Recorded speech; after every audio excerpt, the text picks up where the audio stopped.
అంటే మీరు ఎప్పటినుంచో ఇండస్ట్రీలో ఉన్నారు. సో, ఒక ఆడపిల్ల ఇండస్ట్రీలో సర్వైవ్ అవ్వాలంటే చాలా కష్టాలు పడాలి. చాలా ఫేస్ చేయాలి.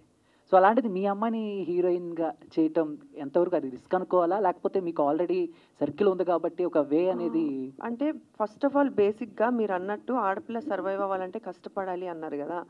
భగవంతుడి దయ వల్ల నేను ఏ రోజు టీవీ ఇండస్ట్రీలో గాని, సినిమా ఇండస్ట్రీలోని కష్టపడలేదండి. బికాజ్ ఐ కేమ్ ఫ్రమ్ కష్టపడడం అంటే ఐ మీన్ కొన్ని ప్రాబ్లమ్స్ ఫేస్ యాహ్! అదే చేయాల్సొస్తుంది. చెప్తున్నాను. అదే చెప్తున్నా. టీవీలో ఉన్నప్పుడు మా ఆయనే డైరెక్టర్ కాబట్టి నేను చేసే ప్రోగ్రామ్స్‌కి ఐ వాస్ క్వీన్ దేర్.